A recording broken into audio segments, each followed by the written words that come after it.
ನಮಸ್ಕಾರ ಎಲ್ಲರಿಗೂ welcome back to ಅನಿ ಫುಡ್ ವುಡ್. ನಾನಿವತ್ತು ನಮ್ಮ ಉತ್ತರ ಕರ್ನಾಟಕ ಶೈಲಿಯಲ್ಲಿ ಇದನ್ನ ಉತ್ತರ ಕರ್ನಾಟಕದಲ್ಲಿ ಎಲ್ಲ ಪಲ್ಯಗಳಿಗೂ ಕೂಡ ಹಾಕ್ತಾರೆ. ಮತ್ತೆ ಅನ್ನ ಮತ್ತೆ ಬಿಸಿ ತುಪ್ಪ ಇದರೊಟ್ಟಿಗೆ ಅಂತೂ ತುಂಬಾನೇ ಚೆನ್ನಾಗಿರುತ್ತೆ ಈ ರೆಸಿಪಿ. ವರ್ಷಾನುಗಟ್ಟಲೆ ಇಟ್ಟು ತಿನ್ನಬಹುದಾದ ಉತ್ತರ ಕರ್ನಾಟಕ ಶೈಲಿಯ ಮಸಾಲೆ ಕಾರಣ ಯಾವ ರೀತಿ ಮಾಡೋದು ಅಂತ ನೋಡೋಣ ಬನ್ನಿ. ಇದನ್ನ ಯಾವ ರೀತಿಯಾಗಿ ಮಾಡೋದು ಅಂತ ನೋಡೋಣ ಬನ್ನಿ. ನೋಡಿ ಎಷ್ಟು ಚೆನ್ನಾಗಿ ಬಂದಿದೆ ಅಂತ. ಮೊದಲಿಗೆ ಇದಕ್ಕೆ ಬೇಕಾಗಿರುವ ಸಾಮಗ್ರಿಗಳನ್ನ ನೋಡೋಣ. ಧನಿಯಾ ಬೀಜ, ಕಾಳುಮೆಣಸು, ಮೆಂತೆಕಾಳು, ಬಿಳಿ ಎಳ್ಳು, ಜೀರಿಗೆ ಮತ್ತೆ ಲವಂಗ ಎಲ್ಲಾನು ಕೂಡ ಮಿಕ್ಸ್ ಮಾಡಿ ಇಟ್ಕೊಂಡಿದೀನಿ ಒಂದು ಬಟ್ಲಲ್ಲಿ.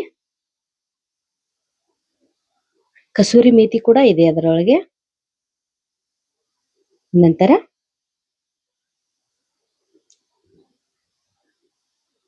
ಮಸಾಲೆ ಹೂವ ಮತ್ತು 4 ಏಲಕ್ಕಿ ಮತ್ತೆ ಪಲಾವ್ ಎಲೆ ಮತ್ತೆ ಸ್ಟಾರ್ ಹೂವ ಮತ್ತೆ ಚಕ್ಕೆ ಕೂಡ ತಗೊಂಡಿದ್ದೀನಿ.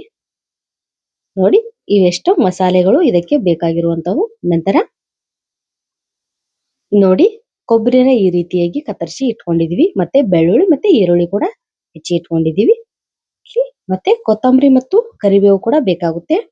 ನಾನಿಲ್ಲಿ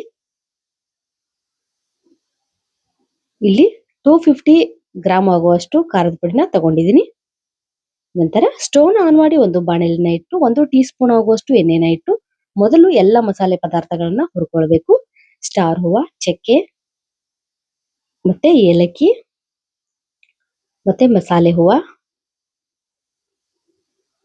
ಮತ್ತೆ ಪಲಾವ್ ಎಲೆ ಮತ್ತೆ ಮಿಕ್ಸ್ ಮಾಡಿ ಇಟ್ಕೊಂಡಂತಹ ಧನಿಯಾ ಬೀಜ ಮತ್ತೆ ಎಲ್ಲ ಮಿಶ್ರಣನು ಕೂಡ ಇದರೊಟ್ಟಿಗೆ ಹಾಕೊಂಡು ಚೆನ್ನಾಗಿ ಫ್ರೈ ಮಾಡ್ಕೊಳ್ಬೇಕು. ಇದನ್ನ ನಮಗೆ ಫ್ರೈ ಆಗಿದೆ ಅಂತ ಯಾವಾಗ ಗೊತ್ತಾಗುತ್ತೆ ಅಂದ್ರೆ ಘಮ ತುಂಬಾನೇ ಚೆನ್ನಾಗಿ ಬರ್ತಿರುತ್ತೆ. ಅವಾಗ ನಮಗೆ ಗೊತ್ತಾಗುತ್ತೆ ಇದು ಫ್ರೈ ಆಗಿದೆ ಅಂತ. ಸ್ವಲ್ಪನೇ ಎಣ್ಣೆನ ಹಾಕೊಂಡು ಘಮ ಬಿಡೋವರೆಗೂ ಮಸಾಲೆನ ಫ್ರೈ ಮಾಡ್ಕೊಳ್ಬೇಕು. ಮಸಾಲೆನ ಫ್ರೈ ಮಾಡುವಾಗ ಮಸಾಲೆ ವಾಸನೆ ಅಂತೂ ತುಂಬಾನೇ ಅದ್ಭುತವಾಗಿ ಬರುತ್ತೆ. ನಮ್ಮ ಉತ್ತರ ಕರ್ನಾಟಕ ಶೈಲಿಯಲ್ಲಿ ಮಸಾಲಾ ಖಾರ ಅಂದ್ರೆ ತುಂಬಾನೇ ಫೇಮಸ್. ಇದು ತುಂಬಾನೇ ಟೇಸ್ಟಿಯಾಗಿ ಆಗುತ್ತೆ. ಇದಕ್ಕೆ ಪಲ್ಯಗಳಿಗೆ ಇದನ್ನ ಹಾಕಿದ್ರೆ ಎಲ್ಲರೂ ಕೂಡ ಮಾಡುವಂತದ್ದು ಇದು ಉತ್ತರ ಕರ್ನಾಟಕದಲ್ಲಿ ಮಸಾಲೆ ಖಾರ ಅಂದ್ರೆ. ಎಲ್ಲಾನು ಕೂಡ ಚೆನ್ನಾಗಿ ಫ್ರೈ ಆಯಿತು. ಇದನ್ನ ಒಂದು ಪ್ಲೇಟ್ ನಲ್ಲಿ ಸಪರೇಟ್ ಆಗಿ ತೆಗೆದು ಇಟ್ಕೊಂಡಿದೀನಿ. ನಂತರ ಅದೇ ಬಾಣಲಿಗೆ 2 ಟೇಬಲ್ ಸ್ಪೂನ್ ಆಗುವಷ್ಟು ಎಣ್ಣೆನ ಹಾಕೊಳ್ಬೇಕು. ಎಣ್ಣೆನ ಹಾಕೊಂಡಾದ್ಮೇಲೆ ಕತ್ತರಿಸಿ ಇಟ್ಕೊಂಡಂತಹ ಕೊಬ್ಬರಿ ತುಂಡುಗಳನ್ನು ಕೂಡ ಸೇರಿಸಿಕೊಳ್ಬೇಕು.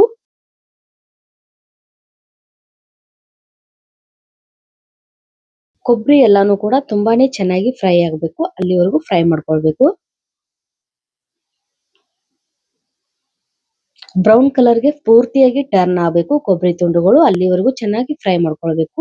ನಾವಿಲ್ಲಿ ಮಸಾಲೆನ ಎಷ್ಟು ಚೆನ್ನಾಗಿ ಫ್ರೈ ಮಾಡ್ಕೊಳ್ತೀವೋ ಅಷ್ಟು ದಿನ ತಾಳಿಕೆಯಾಗಿ ಬರುತ್ತೆ ಖಾರ ಅನ್ನೋದು. ನೋಡಿ ಈ ರೀತಿ ಆದ್ಮೇಲೆ ಒಂದು ಪ್ಲೇಟ್ಗೆ ಇದನ್ನು ಕೂಡ ಸಪರೇಟ್ ಆಗಿ ತೆಗೆದು ಇಟ್ಕೊಳ್ಬೇಕು. ಸಪರೇಟ್ ಆಗಿ ಯಾಕೆ ತೆಗೆದು ಇಟ್ಕೊಳ್ಬೇಕು ಅಂದ್ರೆ ನಾವು ಇವನ್ನ ರುಬ್ಬುವಾಗ ಸಪರೇಟ್ ಆಗಿ ರುಬ್ಕೊಳ್ಬೇಕು. ಹಾಗಾಗಿ ಸಪರೇಟ್ ಆಗಿ ತೆಗೆದು ಇಟ್ಕೊಳ್ಬೇಕು. ನೋಡಿ ಇವಾಗ ಗೋಲ್ಡನ್ ಬ್ರೌನ್ ಕಲರ್ ಬಂತು. ಇದನ್ನು ಕೂಡ ಸಪರೇಟ್ ಆಗಿ ತೆಗೆದು ಇಟ್ಕೊಳ್ತಾ ಇದ್ದೀನಿ ಬೇರೆ ಪಾತ್ರೆಯಲ್ಲಿ.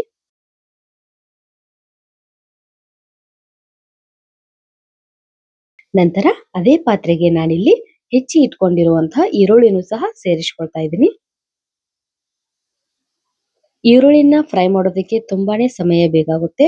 ಹೈ ಫ್ಲೇಮ್ ನಲ್ಲೇ ಉರಿನ ಇಟ್ಕೊಂಡು 2 ಟೇಬಲ್ ಸ್ಪೂನ್ ಆಗುವಷ್ಟು ಎಣ್ಣೆನ ಹಾಕೊಂಡು ಈರುಳ್ಳಿ ಸ್ವಲ್ಪ ಗೋಲ್ಡನ್ ಬ್ರೌನ್ ಕಲರ್ ಬರಬೇಕು. ಅಲ್ಲಿವರೆಗೂ ಫ್ರೈ ಮಾಡ್ಕೊಳ್ಬೇಕು.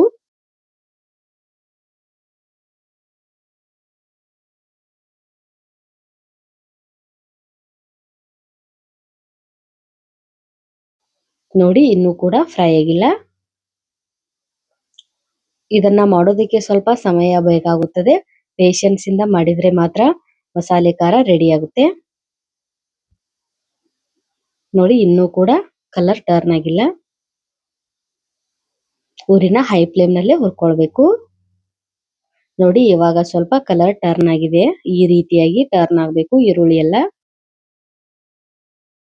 ನೋಡಿ ಇವಾಗ ಕಂಪ್ಲೀಟ್ ಆಗಿ ಫ್ರೈ ಆಯ್ತು.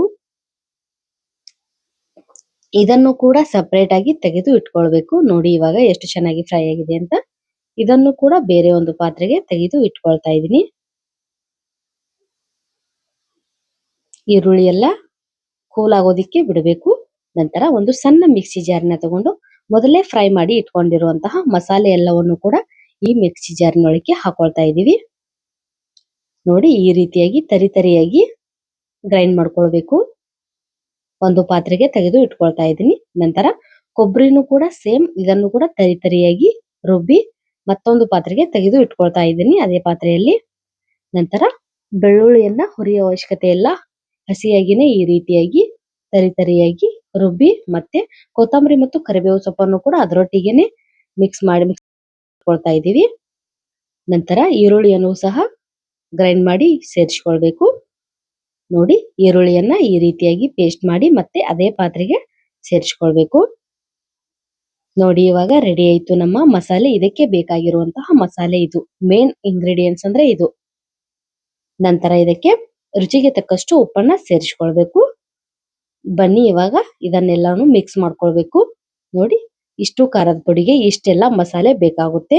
ಮಸಾಲೆ ಕಡಿಮೆ ಹಾಕಿದ್ರೆ ಖಾರ ಉದುರಾಗಿ ಅಷ್ಟೊಂದು ಟೇಸ್ಟಿಯಾಗಿ ಬರೋದಿಲ್ಲ.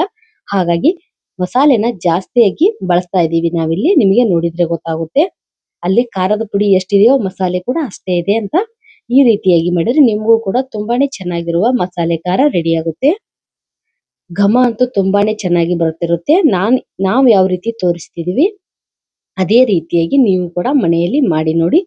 ಫಸ್ಟ್ ಟೈಮ್ ಮಾಡೋರು ಇದ್ರೂ ಕೂಡ ಈ ವಿಡಿಯೋನ ನೋಡಿಕೊಂಡು ತುಂಬಾನೇ ಸುಲಭವಾಗಿ ಮಸಾಲೆ ಖಾರನ ಮಾಡಬಹುದು. ಈ ರೀತಿಯಾಗಿ ಚೆನ್ನಾಗಿ ಮಿಕ್ಸ್ ಮಾಡ್ಕೊಳ್ಬೇಕು. ಇದಕ್ಕೇನು ಎಣ್ಣೆ ಹಾಕೋ ಅವಶ್ಯಕತೆ ಇಲ್ಲ. ಮೊದಲೇ ಫ್ರೈ ಮಾಡುವಾಗ ಎಷ್ಟು ಎಣ್ಣೆ ಹಾಕಿರ್ತೀವೋ ಅಷ್ಟೇ ಎಣ್ಣೆಯಲ್ಲಿ ತುಂಬಾನೇ ಹದವಾಗಿ ಮತ್ತೆ ಮುದ್ದೆಯಾಗಿ ಉತ್ತರ ಕರ್ನಾಟಕ ಶೈಲಿಯ ಮಸಾಲೆ ಖಾರ ರೆಡಿ ಆಗುತ್ತೆ. ಇದನ್ನ ಪಲ್ಯಗಳಿಗೆ ಮತ್ತೆ ಪಲಾವ್ ಮಾಡಿರಬಹುದು, ಮತ್ತೆ ಬಿಸಿ ಅನ್ನ, ತುಪ್ಪ ಇವೆಲ್ಲರೊಟ್ಟಿಗೆ ಅಂತೂ ತುಂಬಾನೇ ಚೆನ್ನಾಗಿ ಇರುತ್ತೆ ಇದು. ಇದನ್ನ ಈ ರೀತಿಯಾಗಿ ಮುದ್ದೆ ಆಗೋವರೆಗೂ ಕೈನಿಂದಾನೇ ಈ ರೀತಿಯಾಗಿ ಮಿಕ್ಸ್ ಮಾಡ್ಕೊಳ್ಬೇಕು. ಕೈಗೆ ಖಾರ ಅಂಟುತ್ತೆ ಮತ್ತೆ ಕೈ ಉರಿಯುತ್ತೆ ಅನ್ನೋರು ಕೈಗೆ ಸ್ವಲ್ಪ ಹಾಳೆನ ಹಾಕೊಂಡು ಮಿಕ್ಸ್ ಮಾಡ್ಕೊಳ್ಬಹುದು. ಇಲ್ಲ ಅನ್ನೋರು ಈ ರೀತಿಯಾಗಿ ಬರಿಗೈಯಿಂದಾನೇ ಮಿಕ್ಸ್ ಮಾಡಿದ್ರೆ ಈ ರೀತಿಯಾದ ಸೂಪರ್ ಆದ ಖಾರ ರೆಡಿ ಆಗುತ್ತೆ. ಇದನ್ನ ನಾವೀಗ ಒಂದು ಪಾತ್ರೆಯಲ್ಲಿ ಸ್ಟೋರ್ ಮಾಡಿ ಇಟ್ಟು ಇದನ್ನ ಎಷ್ಟು ತಿಂಗಳವರೆಗೂ ಕೂಡ ಬಳಸಬಹುದು. ಅಷ್ಟು ಚೆನ್ನಾಗಿ ಏನು ಖಾರ ಕೆಡೋದಿಲ್ಲ. ಆ ರೀತಿಯಾಗಿ ರೆಡಿ ಆಗಿರುತ್ತೆ. ವರ್ಷಾನುಗಟ್ಲೆ ಕೂಡ ಇಟ್ಟು ಬಳಸಬಹುದು. ಆ ರೀತಿಯಾದ ಖಾರನ ನಾವೀಗ ಮನೆಯಲ್ಲೇ ತುಂಬಾನೇ ಈಸಿಯಾಗಿ ಎಲ್ಲಾ ಮಸಾಲೆ ಪದಾರ್ಥಗಳನ್ನ ಬಳಸಿ ತಯಾರಿಸಿದೀವಿ. ಎಷ್ಟು ದಿನ ಇಟ್ಟರು ಕೂಡ ಕೆಡೋದಿಲ್ಲ ಈ ಖಾರ. ಫ್ರೈ ಮಾಡುವಾಗ ಚೆನ್ನಾಗಿ ಫ್ರೈ ಮಾಡಿದ್ರೆ ವರ್ಷಾನುಗಟ್ಲೆ ಇಟ್ಟು ತಿನ್ನಬಹುದಂತಹ ಉತ್ತರ ಕರ್ನಾಟಕ ಶೈಲಿಯ ಮಸಾಲೆ ಖಾರ ರೆಡಿ ಆಯ್ತು. Thank you.